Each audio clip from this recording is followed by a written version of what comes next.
êtes entouré d'un public qui, je le disais, va réagir, va même vous départager au terme de ce débat, car il votera pour l'un ou l'autre d'entre vous qui l'aura le plus convaincu. Je vais d'abord vous donner 1 minute 30 à chacun pour déposer sur la table vos arguments et entrer ensuite dans le débat. Vous allez commencer, Agnès Verdier-Molinier, parce que vous considérez que justement les impôts locaux sont mal utilisés. C'est à vous. Oui, vous l'avez rappelé Wendy, les impôts locaux ont augmenté ces dernières années, plus 3,2% pour la taxe d'habitation depuis 2007, plus 3,6% pour la taxe foncière, si on prend que ces deux impôts-là. Donc c'est vrai qu'on est sur des augmentations importantes, mais il ne faut pas s'en étonner parce que globalement, toute la fiscalité française est en train d'augmenter. On arrive à 46,3% de taux de prélèvement obligatoire sur l'ensemble donc, des impôts qui sont perçus. Et la question vraiment centrale, c'est qu'est-ce qu'on fait avec ces impôts? Est-ce qu'on dépense bien l'argent public? Au quotidien, nous, à la Fondation IFRAP, on fait tous les jours des évaluations sur les politiques publiques et on dit on peut faire énormément, finalement, avec moins, on peut faire mieux avec moins d'argent, on peut dépenser moins et donc baisser derrière la fiscalité. Il ne faut pas croire que la fiscalité dans les années prochaines va baisser si on ne se met pas à vraiment baisser les dépenses publiques. Et force est de constater que dans le budget 2014 qui est discuté en ce moment à l'Assemblée nationale, on a plutôt des augmentations, malgré ce qui est dit, puisque si on additionne les investissements d'avenir et toutes les dépenses du budget de l'État, on augmente la dépense publique par rapport à l'année dernière. Et par ailleurs, dans le pluriannuel qui a été envoyé à Bruxelles, on voit qu'on va continuer à augmenter les impôts locaux notamment, parce qu'il y a des baisses aussi de dotations aux collectivités locales qui vont être, transférées en pression fiscale sur les ménages. Très bien. Donc l'augmentation de la fiscalité, vous semblez résigné, mais ce que vous dites, c'est qu'on peut dépenser moins et mieux. Surtout, on va mettre en face de vous Philippe Doucet. Sa ville, Argenteuil, est l'une de celles où le taux justement de taxe d'habitation, taxe foncière a le plus augmenté. Vous avez de la même manière 1 minute 30 pour argumenter sur ce sujet, puisque vous considérez que vos impôts locaux sont bien utilisés dans cette commune, notamment.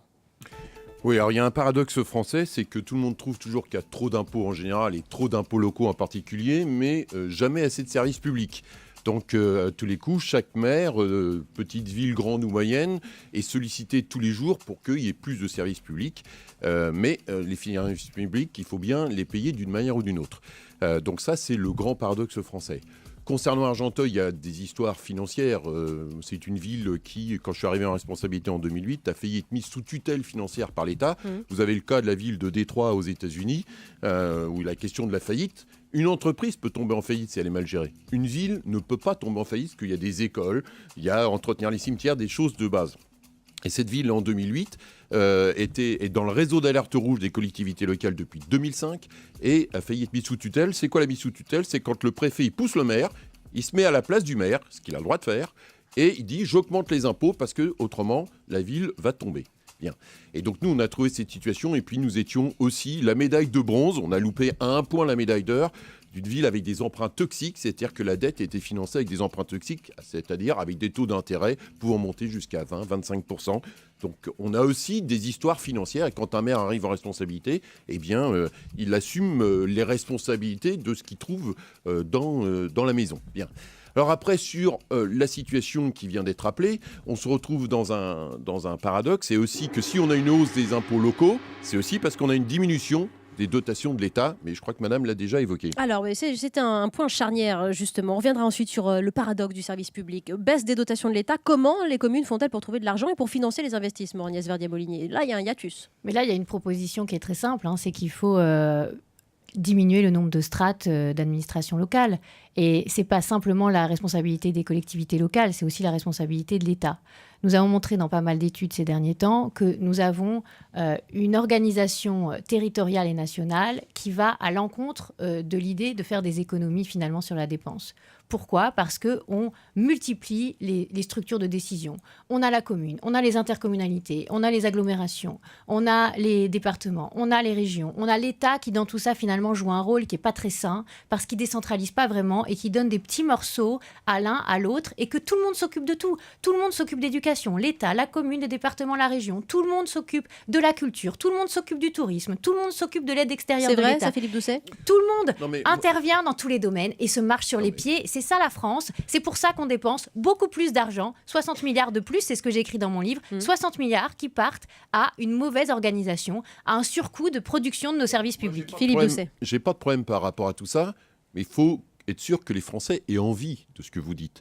Non, mais Je rappelle envie juste- de non, mais- payer, payer le moins, bon ça, c'est prix. sûr. Mais a envie de payer priori. moins. Attendez, on a Payer le perdu. bon prix, et pas non mais moins, attendez, le bon prix. on a fait un référendum en Alsace il y a pas longtemps. L'Alsace, c'est une région avec une identité forte. Eh bien, on a proposé de fusionner les deux des départements et la région pour faire une seule structure.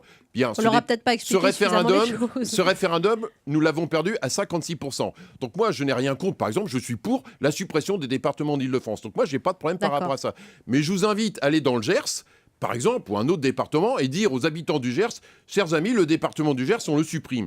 Je ne suis pas sûr que vous allez sortir vivante de la Réunion. Vous voyez, quand vous mais dites attendez, à juste moi, titre- je suis allée Répondez, devant Agnès. l'Assemblée des Non, départements. Oui, mais je suis l'Assemblée allée des départements, et c'est pas je devant le- les habitants. et je C'est le- pas devant Non, les mais attendez. habitants. Et Quand vous allez vous quand il faut retrouver- aller se S'il confronter vous plaît. au Quand- sujet, Droit de réponse vous d'Agnès dites que, Verdier. par personne ne peut exemple, dire que dans la votre Fondation livre- IFRAP n'y Monsieur va pas. Philippe Doucet. Non, mais quand vous dites dans votre livre qu'il y a trop de communes, très bien, et qu'il y a beaucoup de petites communes, c'est vrai que c'est une spécificité 31 française. 000 petites communes Moins de de 700 moins de 2000 habitants. habitants. On Voilà. sait tout ça. Sauf que, Ouais. du coup, je suis sûr que si on fait la proposition à nos auditeurs que leur commune, qui fait, par exemple, toutes les communes de moins de 5000 habitants sont supprimées et regroupées, mais je vous défie de gagner politiquement cette bataille. Regrouper. On Oui, va- mais on va y regrouper, revenir. à un moment Fusionne donné, les un services. regroupe- S'il vous Vous plaît. savez, On va y regrouper, revenir à un juste moment après la donné, pause. ça veut dire que vous Stop, avez un stop, maire stop, pour stop, 100 000 stop. habitants et pas un maire pour 100 habitants. Monsieur Philippe Doucet, voilà.